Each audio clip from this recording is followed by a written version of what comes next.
Thank you for watching KTN News. Welcome back to Morning Prime. Today we're having a discussion on the state of the nation from the view, from the lens of the religious institutions.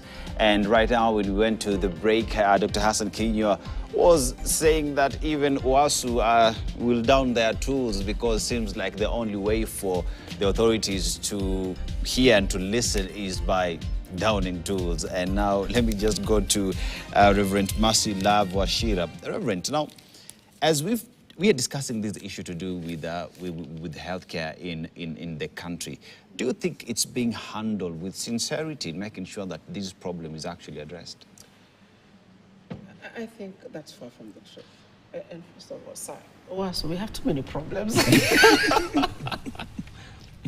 Please wait another 6 months. I think that's very far from the truth. Because first of all, I have this thought at the back of my mind that even before these strikes take off, politicians are behind them. And their purpose is to gain mileage. It concerns me also because it also means that our healthcare, our doctors, I saw even the lab operators are downing their tools, and our clinical officers, to allow themselves to, to get to be used by politicians for this. It means that we are also lacking a certain level of humanity, not looking down, not try to reduce what they're going through and the need for their promises to be met. They should be met because they were promised. But even as they were promised, because sometimes I wonder, I think there are some careers that you should be careful before you get into.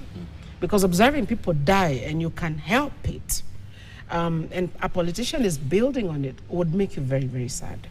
And so I don't believe on any level, whether it is on the government's level, whether it is on the strikers' level, there is really no deliberate desire to do this amicably.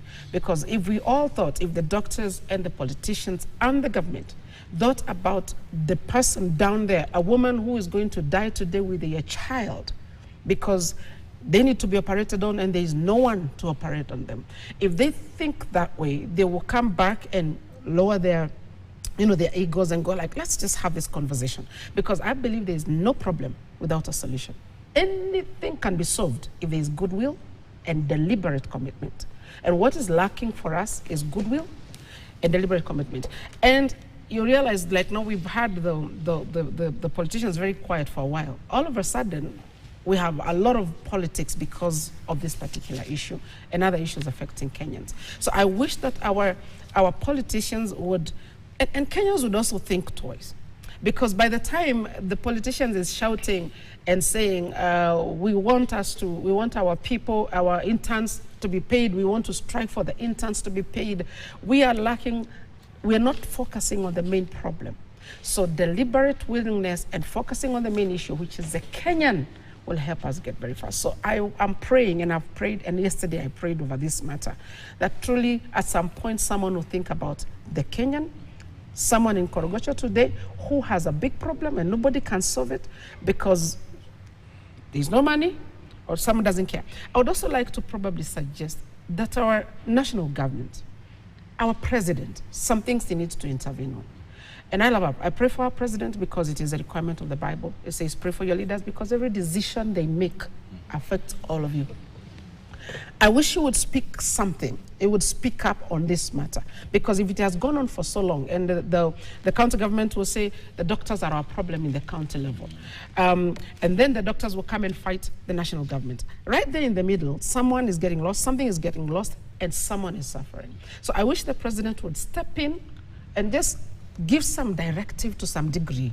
And our parliament would be proactive on matters that matter like this one, other than like the NADCO issue.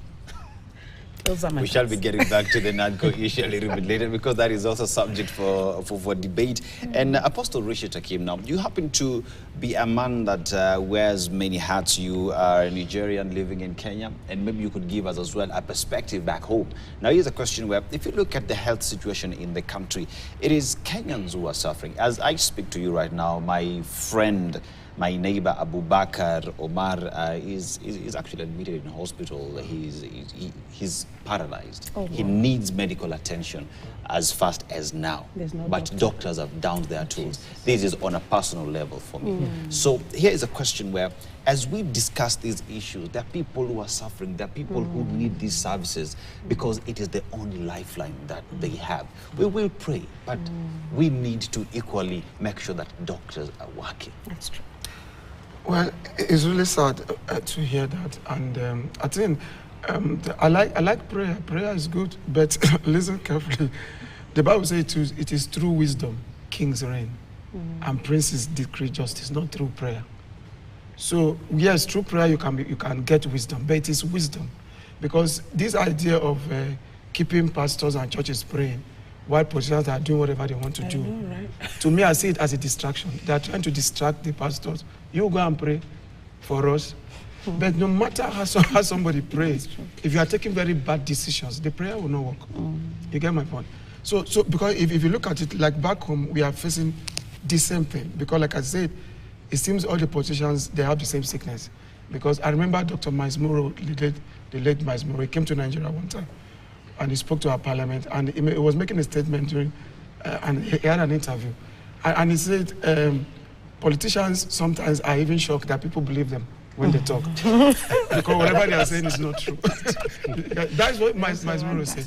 And it looks so good, it looks so true. Because if you look at it, with what I've seen globally, politicians use the misfortune of the nation to negotiate for their own private interests. And people must understand that. And so to me, I would say if there's compassion, because you have talked about somebody you know who is in the hospital, I think matters of health are driven by compassion. Because everything about the human life is driven by compassion. Like what Jesus said, the Bible says, when Jesus saw the multitude, he was moved with compassion. So if a leader is not moved with compassion, we'll see all these things happening. Because if you look at it, I will have said, if I'm to talk to the president, I will say, sir, before you came on board, health was running, and some of these problems were not there. So maybe what you need to do is, now that people are downing their toes, whatever has happened, it's like reverse the car back to where you start. Look at, okay, how was this nation before I take over? Okay, what was the policies that were being run? That there was no problem here, there was no problem here. I know I want to bring a change. I want to bring reformation. But let me go back and say, now you not like go back, maybe maintain the status quo for a moment. You get my point? Then you now come up with your changes bit by bit, because there's an error that most leaders of change make, globally, even in Nigeria. Now you come in with that zeal. You want to create a change, but you don't know that you're dealing with human beings. They may not be able to move at the speed that you want. It's impossible. And it like it happened in the Bible. There was this man called Rehoboam. He was the son of Solomon. Before he came, Israel was doing well. So when Rehoboam came, he wanted to do some changes. So he now consulted the elders. The elders told him, look, apply your brakes. Do this thing with human face. But the youth told him, no, don't listen, move on. And what happened to Israel? They scattered. The nation was divided up to today. So people must our leaders must understand that if you are driving policies, be driven by compassion. And secondly, know that the people you are working with, they may not be on the same page with you as of that time. And also know that the system, because people are already in a corrupt system. So the system will try to frustrate what you are doing. Because yes, we're talking about politicians having private interests. Even the doctors have their private interests. You see a doctor having a private hospital and still being in the government. So what I have heard, I remember there's a member in the church that deals with medical equipment. So he told me that what is happening is very crazy. That people will take what government has bought and sell in their private hospitals. So all these things are also frustrating. So before we look at the government, look at politicians, also look at the medical whatever. So if everybody remove selfishness, remove corruption, and allow compassion to drive them, compassion drive the politicians, compassion drive the doctors, I think things will be fine. You get my point? Yes. Wow. Reverend Apostle Takim there speaking on what we need to do. Maybe we need to put our brakes, go back and look at how we found the country, calling upon the president to even seek help. And as we talk about the president seeking help and consulting wider, the church in this entire conversation? Have you been involved, or is it just a question of this side versus this side? I think also, allow me to, this may rub people the wrong way. The church is not now as bold as it was. That's true. Because church and government must work together, but must not be in bed together. You understand? Are you trying to say that the church is in bed? I mean, that's what you've lost our What you voice. said is very important. Absolutely. It must not To a be certain in degree. bed. In bed. And must be apolitical. There must Absolutely. not. Yeah, you Takes don't sense. come in with a tribal sentiment, because that is destroying the church in Kenya. That is because just here, yes, here. Absolutely. And also when the church is in bed with the politicians, both government and opposition, so you are eating dinner together, and you have bought me the dinner, and then you do something wrong, I will not call you out, because the chicken is still in my mouth, and I don't want you to pull it out.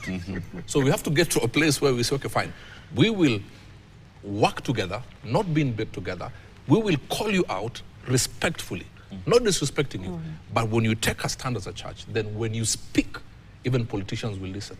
Now we have gotten to a place when we speak as the church, the politicians laugh. They don't take us seriously. And I think if I may just add to that, this particular issue of being in bed with the politicians also now divides the church, so that we are not able to have a single voice. So because you have some who feel this way and some who feel this way, so coming together and giving the same thing becomes a challenge. So we cannot actually say we are not responsible to a certain degree. We are, because we have influence over the people that look up to us. And if those people are not able to hear the same voice from us, a house divided cannot win any battle. And that's also the problem with the church. We have to be willing to come back, and the high and the low come together and go like, we have a problem in Kenya, and we need to tell the government, we love you, we pray for you, it is our responsibility, and we will do this, but we need to be able to come like who, which king, the prophets of old, who will come and tell you, this is not how it is going to work, and you know what, if you don't fix it, God is going to deal with you. But we don't have that boldness again. Okay. Thank you so much for this question. And I think even when you're responding to that, Yes. let's also understand the fact that even churches, we have mission hospitals that are operating right now. So in terms of even them just coming on board and making sure that this is sorted, how should they go about it? Thank you so much. I'll start talk about religion and politics. And I thank Allah subhanahu wa ta'ala, because amongst the most favored Kenyan Muslims, I'm one of them. Because I served in the Supreme Council of Kenya Muslims as the Director of Religious Affairs for 12 years at the time of Professor Abdul Ghafur al-Busaidi, Ustad Muhammad Shebana the late, and many other scholars. And at that time, we came up with a good policy in Islamic organizations that we will not allow any politician to come and speak in the mosque. If you're a politician and you want to speak anything political, you have to wait for us to finish our prayers, then you talk out at the church. But unfortunately, our Christian brothers and sisters, and I'm very bold because I've sat with them in many forums. I've been part of Ufungamano Joint Forum of Religious Organizations. I've been part and parcel of Interreligious Council of Kenya. But unfortunately, our brothers, not Muslims, they allow the pulpit, the same pulpit which the religious leader uses to preach the word of God. They have allowed politicians, when they give them money, and I'm so bold to you Kenyans, when you see politicians coming using the pulpit of your religious leader, that religious leader has pocketed 10 million, 20 million, and he will allow the politician to abuse anyone without caring. So, and we have tried our level best to talk about this issue. We thank the Catholic Church, because they came up with a policy, like the Muslim policy, that the politicians will speak outside the church. And if they speak in the pulpit, then they speak on issue which is the public interest. So currently what I'm trying to tell Kenyans, as far as religious leaders are concerned, they are in the pockets. We saw them during campaigns. We saw them in the campaign trails with these people, so they'll never assist you. Coming to the mission hospitals, we thank the church for coming up with their own hospitals. Because when we have the church hospitals, the mission hospitals, there are many, I don't want to mention names, you realize that people go there. But unfortunately, they don't have the capacity currently. Everyone is going there. I was, we were making some analysis yesterday and we realized that everyone now is rushing to Kabete. Everyone is rushing to Kijabe. Everyone. So unfortunately, they don't have the capacity, they don't have the capability, and the human resource also is scarce because of what is happening. And in this issue, you realize that now the people who are thriving are the witch doctors. Actually, they are so happy. The witch doctors are now the ones thriving. And what I'm trying to tell Kenyans, don't allow the nurses and the doctors only to down their tools. We Kenyans are supposed to join them in the streets because it is us who will die. So we have all to stand with the doctors. The problem with Kenyans is that they always listen to a politician tell them go to the street. It's not about politicians telling you go to the street. It is our mandate. It is our right to join the doctors, to join the nurses and tell the government enough is enough. We will not allow anyone to die anymore. And if anyone die amongst us and we see a politician in the graveyard because they come to campaign, politicians even campaign actually in the barrio, please tell them that you are the one killing us, especially CS Nakumicha. Let me, she's not here to respond, but let me come to you, Takim, now. A lot has been said with regard to the church giving their voice to this issue. What is your view on the church's place in terms of advising the government and giving counsel to the government? Well, really... Not just the government, and even, because you talked about compassion, yeah. and even to the doctors on the need of getting back to work and assisting the Kenyans. Yeah. Actually, let me begin with the doctors. I don't think, because in Nigeria, what our government do, the doctors will down their tools, and instead of solving the problem, they begin to manipulate them. With this issue of the blood of people be on your head, you go. But you solve the problem. Solve the problem, because if the kitchen is on fire, don't ask me to go and cook. Don't tell me that you are not cooking, so you refuse to cook, people are going to die of hunger. Put off the fire, get me the tools, and I will cook. So yes, the doctor should be moved by compassion, but if the problems are there, they will not be able to work. You understand? So the politicians should also look at it, that let's solve this people's problem. The truth is that to solve the problem is very easy. Very, very easy. It's just a decision that needs to be taken. And this thing is solved. But in terms of the church, but I thank God for those missionary hospitals, and I pray that God will really give them the capacity to keep, because after all, when things go bad, things fall back to the church. It come back to the pastor to pray for the person not to die in the hospital, of course. So now we are praying God should sustain. Like I just finished a conference teaching about immortality for like 4 days, how people should learn to tap into the power of God and live a life of divine health during this very period. So if the church, like what the man of God said, if the church is sleeping on the same bed with the government, honestly, things cannot work. And if you look at it, during the process that led to the current administration, the role, especially the evangelical church, because he mentioned the Catholics do not, like what you said, coming to use the pulpit to speak is really, really bad. I remember speaking against it then. It's really, really bad, because the pulpit is for you to share the word of God. It's the word of God. When you stand in that place, you are standing as God. Whoa. Yeah, that is the implication. You are standing as God. So you now bring a politician to now stand as God and now speak a lie and now attack somebody. You see, there will be a breach in the spirit, and it's going to cause a problem. So if you look at it, the role the church played that led to the current administration, and all this, a lot of pastors play very dirty roles, collecting money here and there. That's why you see they cannot speak, like what he said earlier. You cannot speak after. Yes. And I think it's then incumbent upon all of us here to make sure that we change the situation, that we speak and put the government on the right track. And now let's go to the next big matter that we have. Kalonzo Musyoka was in Kwale County and says that the Kenya Kwanza government is sabotaging the NADCO report. We know that the NADCO report, Kenyans went to the streets before finally both the government and the opposition came together to discuss this issue. And I just want to come to you, Reverend Mercy, so that let's let the lady go first. On this matter of sabotage and the NADCO report, Are people really sincere with this NADCO report? And is NADCO report just another sweet name for BBI? Actually, I had Honorable Kalonzo say he thinks they will start thinking that Honorable Raila and President Ruto used them in this matter. It's hard for you to ever say that politicians are sincere, because they say one thing today, they fight it tomorrow, and then they bring it back to us with a different face. And there is no true sincerity in this. It's just another self-seeking way of them to get themselves where they want, and use us and use Parliament to get this country to where they want to go. The NADCO report clearly is a BBI. And yet, this very Kenya Kwanza government, which, by the way, I pray for, fought the BBI. So it doesn't, I don't understand how now we can say the Parliament has now embraced that report and are willing to put it in place. They should have allowed us to vote for BBI when the BBI was here. So there is no goodwill in this. It's another political thing for us to make politicians what they want to be.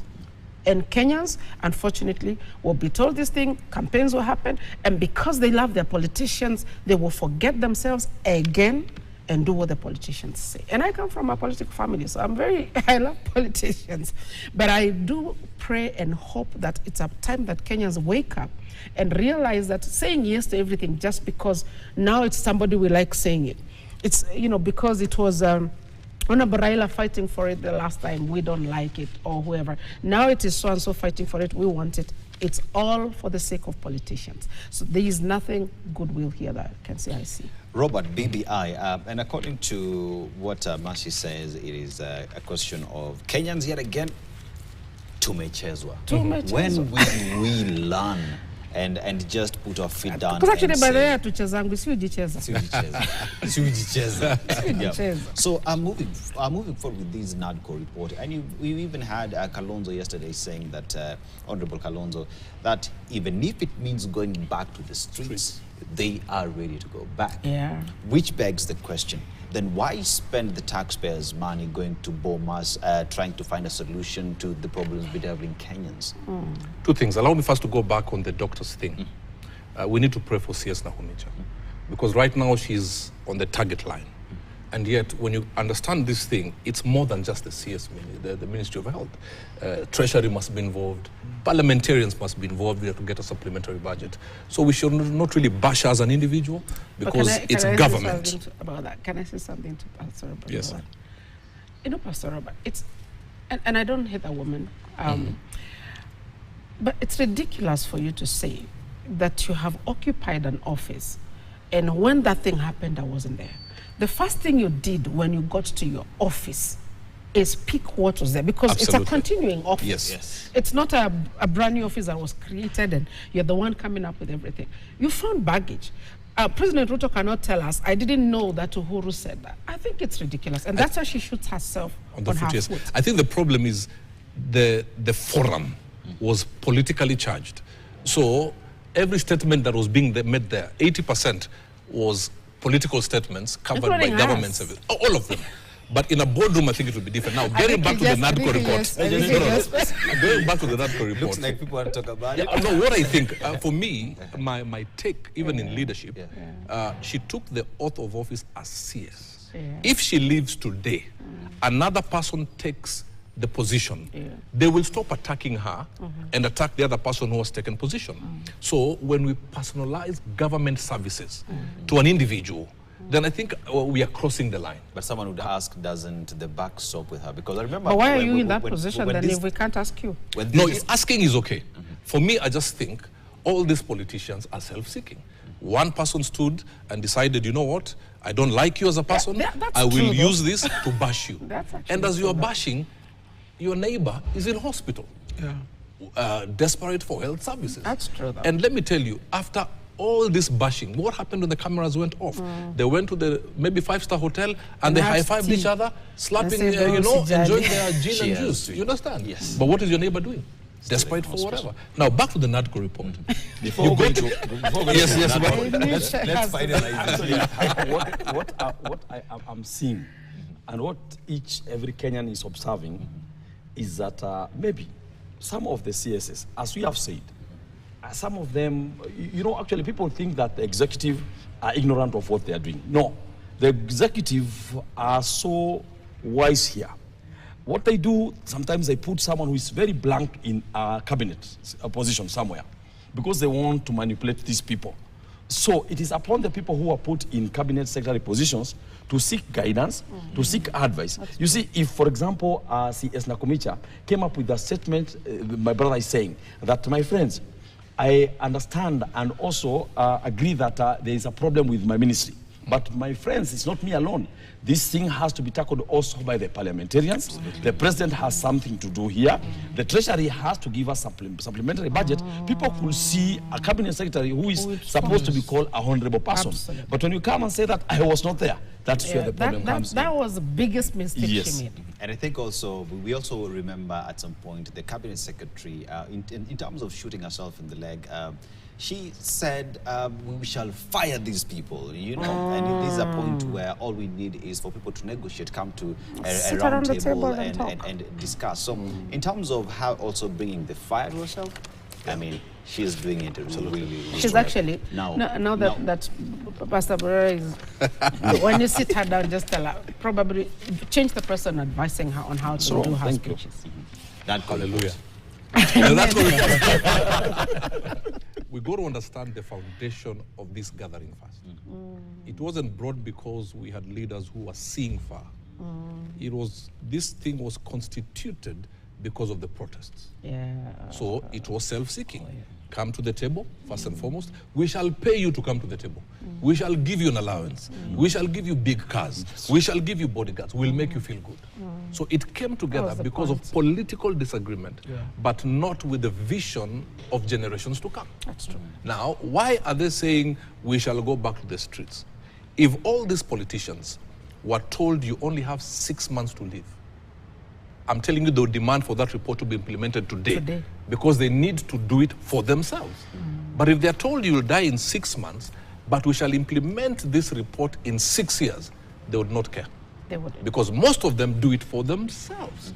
Now, if we didn't have this protest, would they be talking now about the 2/3 gender rule? Would they be talking about adding the voting block for the IEBC commissioners? No, they're doing that now because they're looking at 2027. 2027, The chances are they will be alive in 2027. But test these politicians and tell them, we want you to come together. Let's come up with a report that will be implemented 30 years from now. I don't think they'll be as enthusiastic. You see, when we preach the gospel, we are preaching for generations. Because one day we shall down our Bible in our microphone and somebody else will take over. And we join the cloud of witnesses. But we are saying we shall have done what God called us to do. But if you tell these leaders, you know what, it's for 30 years from now or 50 years from now. So somebody who has not been born will enjoy what you are meeting about. Enjoy the benefits, the meats and samosas and bodyguards, but you shall not enjoy what you are trying to come up with. They would not care. And this thing of saying, we shall go back to the streets. A sick nation cannot go back to the streets. A hungry nation. A hungry nation cannot go back to the And streets. an angry nation. Of course. Now, an angry nation, you might get An angry nation goes. An angry nation will cause more Sorry problems. for cutting. Actually, I don't advocate going back to the street for any nation. Because if you go back to the street, the same poor we are talking about are the one that will die. Because if I look at the protests that have happened in Kenya, even in Nigeria, the one in Nigeria was so bloody. In Lagos, Lekki, the soldiers opened fire and killed a lot of youth. But the people who really financed it flew and left the country. Absolutely. So if you look at it, going to the street does not solve any problem for the masses. It solves a problem for the politician. Like I said, they use the masses as a negotiating chip for their private interest. So to me, I would just say, we pastors, we pray. And of course, and we talk to our members to be good Christians within their space. For instance, let's say I have a member who's a medical doctor. I will tell you, please, forget about what the government is saying. Just be faithful to the patient. Take care of the patient. Go, take care of them. And God will reward you. And that is it, because when the government fails, you connect God. That's the only thing. So going back to the street is not good at all. No. Daktari, No. Yes. it is during the holy month of Tell Ramadan. us not to go back, not to go to the streets. Please. The students should go. We will be downing the toll soon, because when our students are sick at the university, Yes. where do they go? Yeah. Do we treat them in the hostels? So you're fighting for them. We are fighting for the rights of the students, not ourselves. So, Daktari, it is during the holy month of Ramadan, and right now Muslims are engaged into ibadah as we continue even to pray for the country. As we discussed this issue on NADCO report, we know that Kenyans died on the streets fighting for what they thought was right for them, rightfully so. And here's a question where a report is in place, it is in parliament, we know a judicial process is a judicial process, anyone has the right to go to court. And now here is a leader who participated in this exercise saying that we suspect that the other side sponsored this matter in court, and because of that we shall go back to the streets. At that point, why not let the judicial process continue? Why not let the laws of the land take its course? Why expose Kenyans again to street protest and to death? Thank you so much, brother, for this question, and now you'll allow me to use my legal skills, because I'm a lawyer by profession also. You wear many hats. Yes. What we are advising Kenyans is that any matter which is in court, most of the time, the court should be respected, so that the process takes its course. The court is an independent body. Let it look at the issue. But I would like to look at some of the issues in the NADCO report.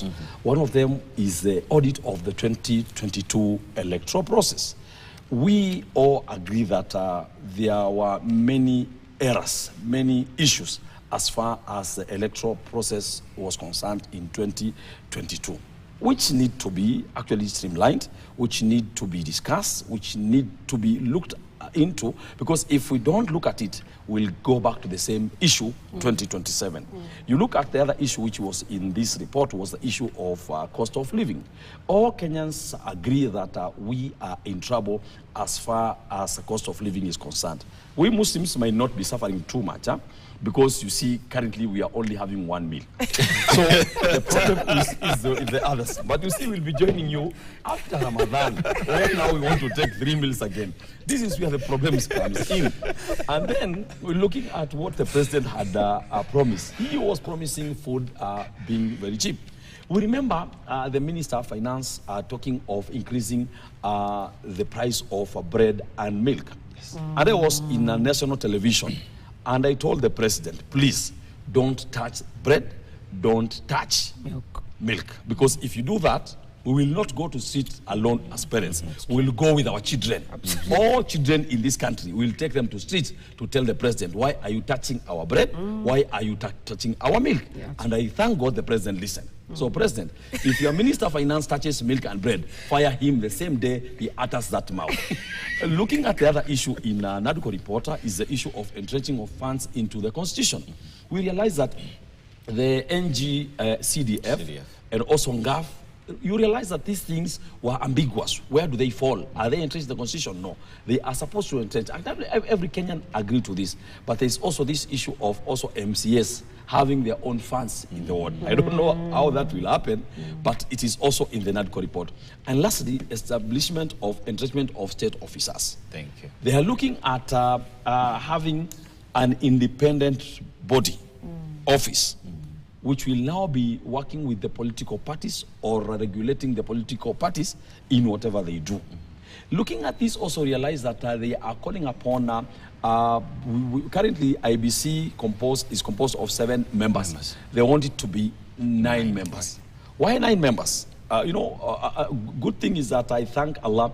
I am a religious leader, but I do my own political analysis every political time. You realize that if you want to win any political position in this country, the first person you have to work with is your returning officer. If you're an MCA, you want to vie on 2027, make sure that the returning officer in your area knows you and likes you, is your friend. My friend, he will die with you to make sure you become an MCA. He will never think about others. So this is what politicians know. that the president, That is every corruption. president, of course it's corruption, but that's what they do. The president always makes sure that the chair of IBC is my friend. We know or we don't know. They know each other. And then he makes sure that in this board, in this commission, at least I have the majority. So that when it comes to the matter of voting, because there are times they vote, then I will have majority votes, just as in parliament. And that is why they are talking of expansion to get 9, so that the chances of now Azimio and other groups getting at least 2 people who can favor them also are there. So, but is this for our favor or favoring the politician? That is where the problem is. And also, Kenyans have equally raised concerns about it, especially former CS Wamalwa has raised concerns about the position, that is the position of office of the majority leader in there, Prime Minister. as also and the position of Prime Minister. He's raised concerns about that from the WADCO when this report was actually released. And as we speak today in terms of where next Kenya, NADCO report is here. We are being threatened that we are going back to the streets. Remember, we are hungry, we are angry, and we are sick. In terms of this NADCO report, is going back to the streets the way? Is it a solution? First of all, I think Kenyans need to stop going back to the streets just because politicians say so. Every time people go to the streets and you observe what happens, it is everyone that has a little shop that closes their shop because they go and take, the same Kenyans go and destroy everything in that shop. So the little people that were coming up, the people who are struggling on the ground and coming up, will go back to zero.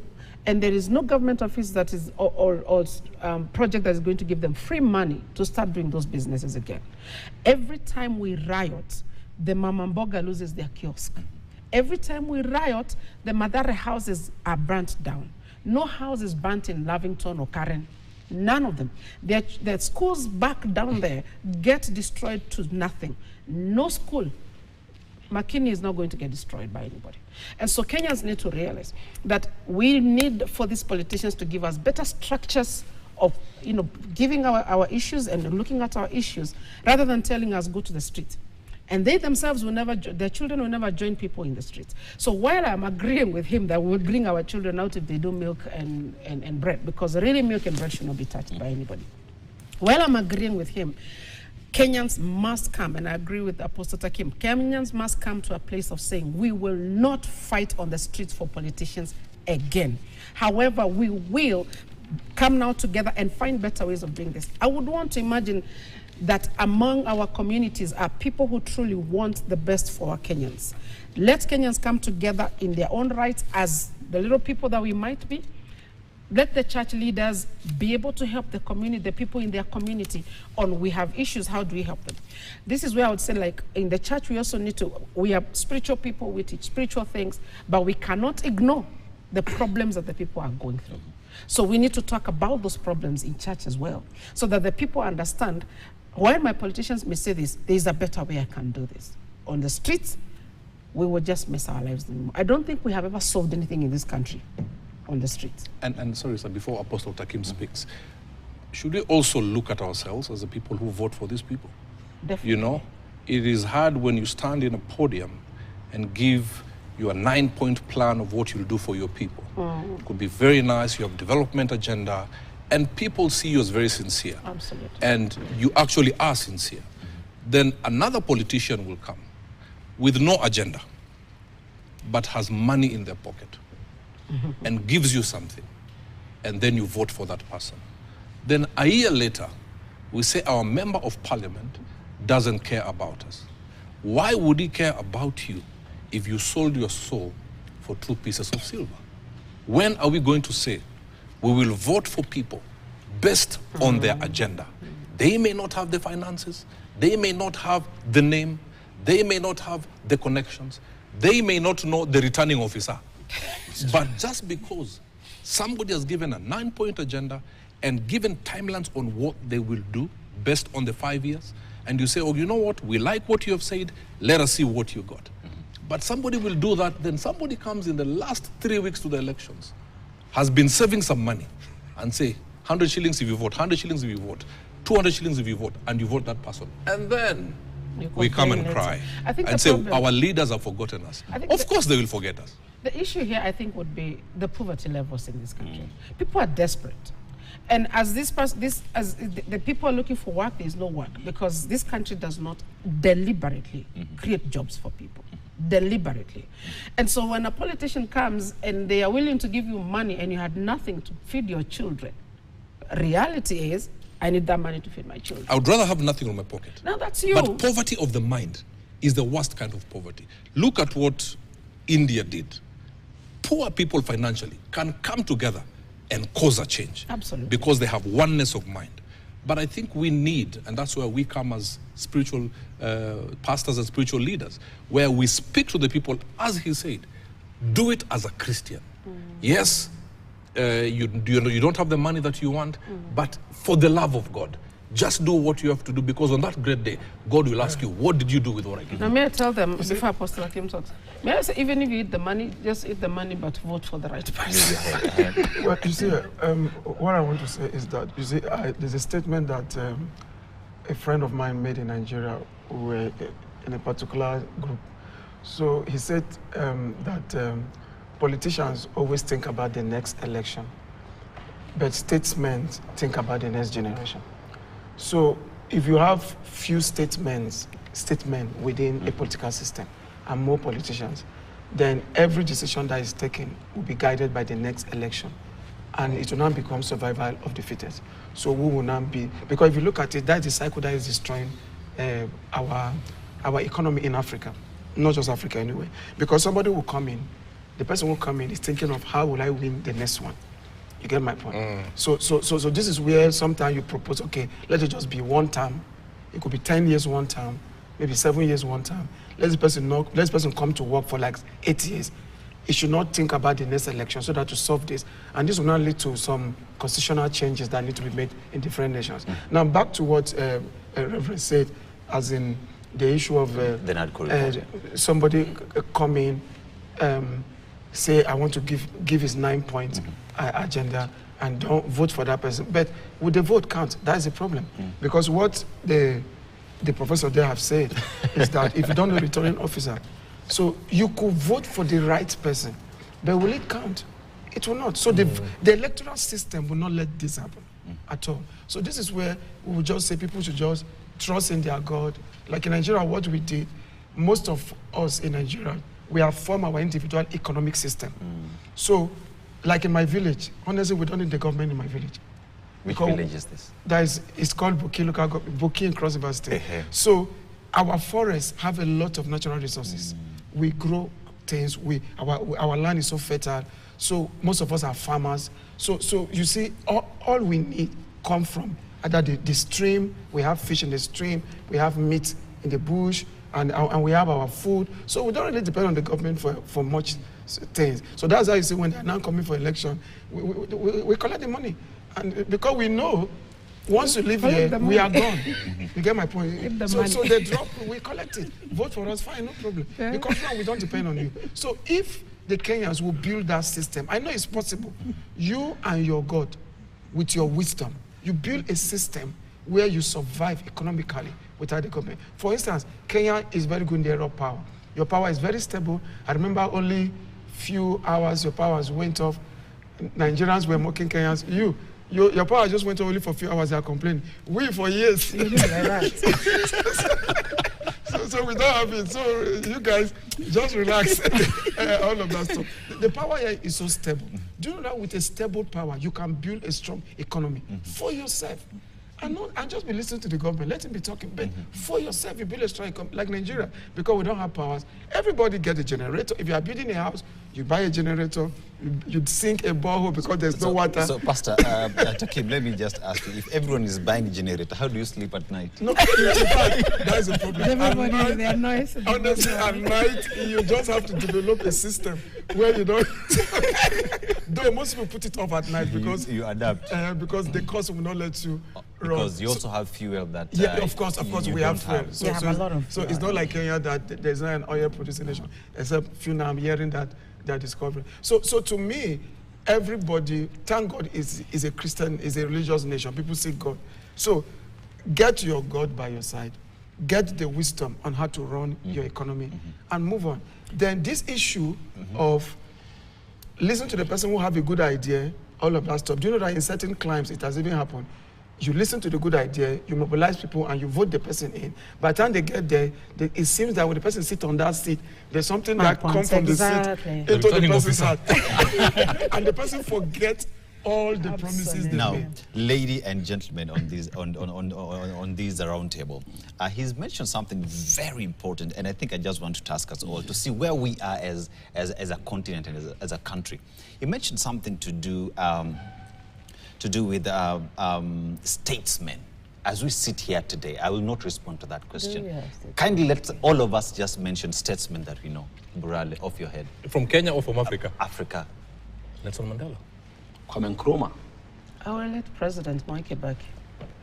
Actually, I would think of Olusegun Obasanjo now. President Obasanjo now is a statesman. And you realize that of all the people we've talked about, especially us Kenyans, there is no one currently. No one.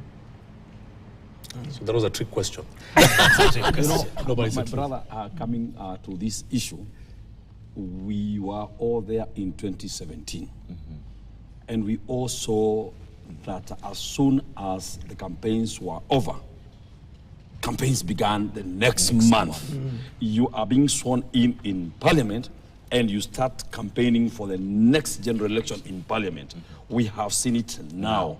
The people who were elected, they started campaigning as soon as they were sworn in. So this is the trouble with our country, Kenya. This is the trouble with our country, Kenya, and it starts from up. You know, the issue of bottom up. Now people realize what it is. Now, coming to the other issue is that our brother actually mentioned something very important in Nigeria, where they're saying that they don't need the government because they have fish in the water, they have meat in the bush, they have crops in the farm. My brother, you are lucky. In Kenya, everything belongs to the government. Everything. Even the fish in the sea. Those people you see in Mombasa and other places are fishing. Before they take that fish to go and sell, there is tax somewhere. You don't go and, because just nearby, you'll see some gazelles roaming over.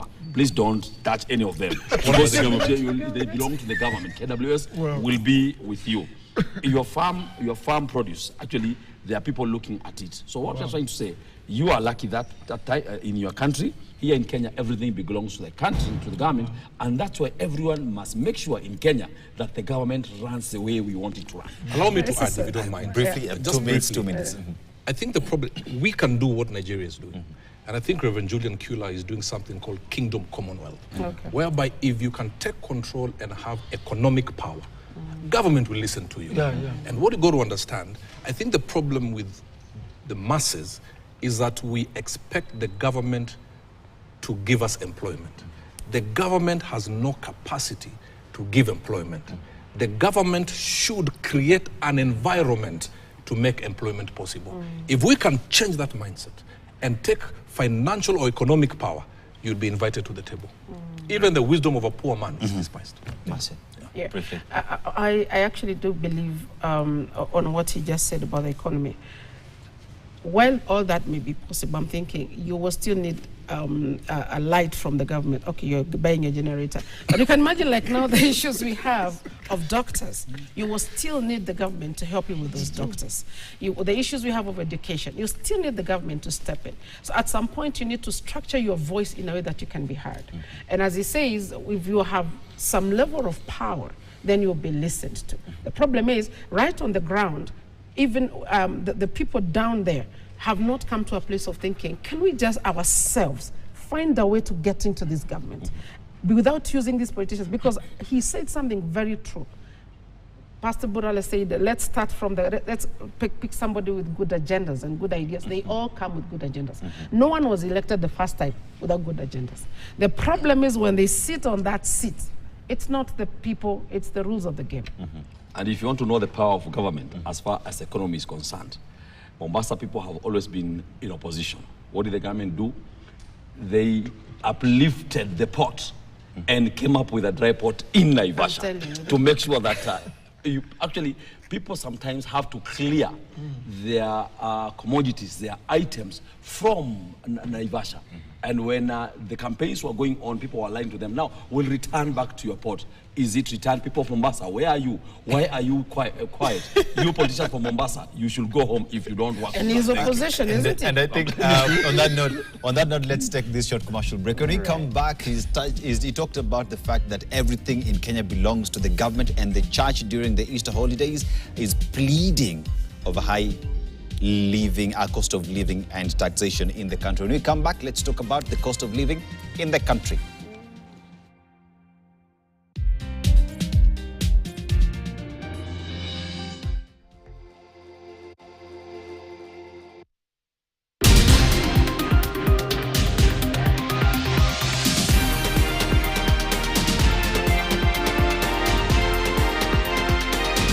KTN News.